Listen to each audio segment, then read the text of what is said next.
इसमें देखो बेटा, यहाँ पर कह रहा है कि प्रथम कोटि की अभिक्रिया में, यहाँ पर क्या होगा, जो प्रथम कोटि की अभिक्रिया में 99% पूर्ण होने में लगा समय, तो पहले हम इसके लिए निकाल देते है ना। तो हमारे पास जो प्रथम कोटि की अभिक्रिया है उसके लिए वेग व्यंजक क्या है कि K इज इक्वल टू कितना है 2.303 अपॉन T, और ये क्या होगा log 10 बेस होगा, और R naught upon R, active mass of R naught upon active mass of R। ठीक है ना, ये हमारे पास फॉर्मूला है, लेकिन हमें निकालना T टाइम। तो क्यों ना हम ऐसा करें कि इस T को यहां ले लें और K को यहां ले लेते हैं, बात ही की है, कोई दिक्कत ही नहीं। तो t इज इक्वल टू हम ऐसे लिख सकते हैं 2.303 और अपॉन k कर देंगे, और log 10 बेस होगा, और हम क्या करेंगे इस 99% वाले को देखेंगे। तो कोई भी चीज है बेटा यहाँ पर, कोई भी क्या होगा या 100%, आर नोट क्या होगा, आर नोट होता है प्रारंभिक मात्रा, प्रारंभिक मात्रा होती है जो प्रारंभ में रहा होगा इसमें, है ना। तो हम इसको मान लेते हैं ये 100% था, 100% जो हमारे पास प्रारंभिक मात्रा होगी वो 100% होगी, किसी भी चीज की प्रारंभिक मात्रा 100% होती है। लेकिन जो रिएक्टेंट अब बचा, क्योंकि 99% तो प्रोडक्ट में कन्वर्ट हो गया, तो यहाँ कितना बचेगा, कितना बचेगा बेटा, 1%। 1% तो बचा, तो R इज इक्वल टू कितना हो जाएगा हमारे पास 1।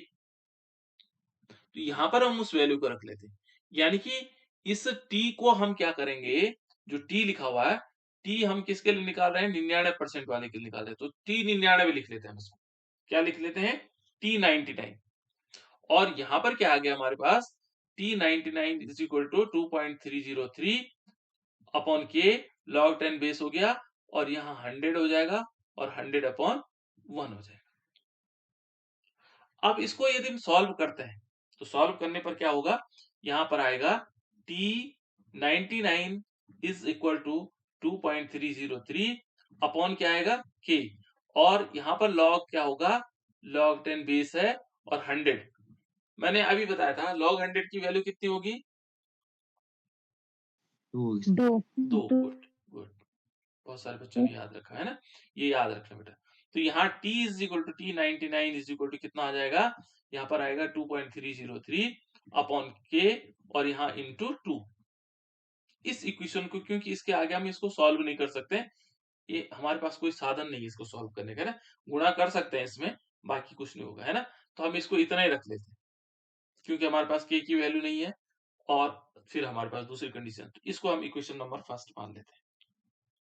ये हमने निकाला 99% के लिए, ये टाइम इज इक्वल टू इतना आ गया हमारे पास, है ना। ये हमें मालूम नहीं कि यहाँ की वैल्यू क्या होगी, वो हमें नहीं मालूम। अब हमने निकालना है 90% पूर्ण होने के लिए, तो 90% पूर्ण होने के लिए फिर हम लिखेंगे, देखो ये फॉर्मूला तो ये आएगा k is equal to 2.3 sorry 2.303 बटे टी, लेकिन हमें t चाहिए, तो हम क्या करेंगे t 90 वाले निकालेंगे, t 90 बराबर क्या लिखेंगे बेटा 2.303 और अपॉन k, और यहां पर log 10 बेस होगा, और इसमें क्या होगा, देखो बेटा यहां पर क्या हुआ, प्रारंभिक मात्रा कितनी होगी, बताओ बच्चों, प्रारंभिक मात्रा कितनी होगी बेटा, 100। है बोलो राहुल, कुछ बोल रहे थे। 100 सर। 100 होगी, बिल्कुल सही है ना, क्योंकि प्रारंभिक मात्रा किसी के लिए भी 100% होती है, या तो दिया हुआ हो तब भी बात है, या नहीं दिया है तो 100% होगा। और कितना परसेंट पूर्ण हो गया, 90। 90%। अवशेष कितना परसेंट है बेटा, 10%। 10%। तो 10। आर की जगह हम क्या लिखें, 10 लिखें या 90 लिखें,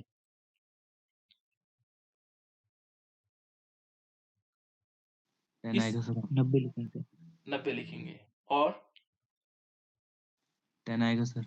हाँ 10 हाँ सर। 10 आएगा, 90 तो प्रोडक्ट में कन्वर्ट हो गया बेटा, आर कहां से रह गया, वो तो प्रोडक्ट हो गया, जो यहाँ पर देखोगे तो जो 90% है वो तो प्रोडक्ट में कन्वर्ट हो गया, है ना। हमारे पास कितना बचा 10%, तो यहाँ पर 10 बचेगा, कितना बचेगा 10, तो यहाँ पर आएगा 10, ठीक है ना।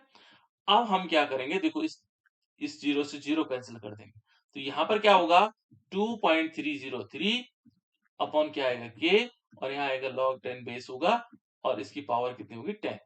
ठीक है ना, ये आएगा t 90 के बराबर।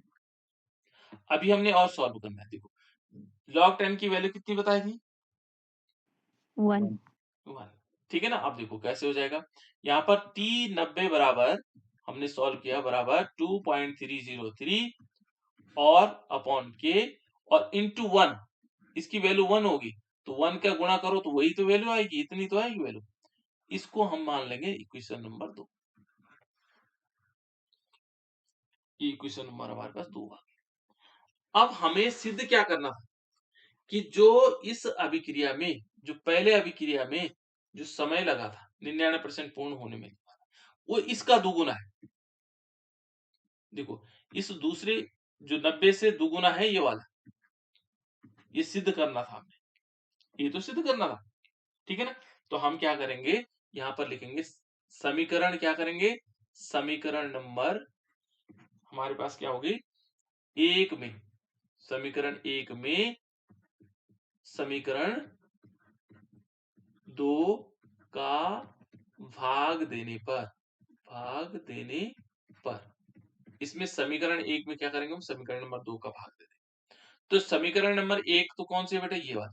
तो इसमें लिखते हैं t 99, ठीक है ना, और भागा क्या होगा t 90 बराबर कितना आ जाएगा 2.303 अपॉन के इंटू 2, और इसके बटे में क्या करेंगे 2.303 अपॉन के। ये देखो इससे ये कैंसिल हो जाएगा, तो ये कितना आया, कितना आया बेटा 99। देखो t 99 अपॉन t 90 बराबर 2। और यदि हम क्या निकालना होगा, देखो तो इस ये क्या होगा, देखो t 99 जो हमारे पास होगा इज इक्वल टू क्या आएगा 2 इंटू t 90। तो देखो जो t 90 में जो टाइम लगा उसका दुगुना मिला करके तब होता है ये, तो ये हमने सिद्ध कर दिया। ठीक है ना, यानी कि जो 90% हमारे पास था इस इसका यदि हम दुगुना करेंगे तो ये 99% के बराबर होगा। ये हमारे पास सिद्ध हो गया बेटा। इस टाइप से हम इस क्वेश्चन को सॉल्व कर सकते हैं। क्लियर।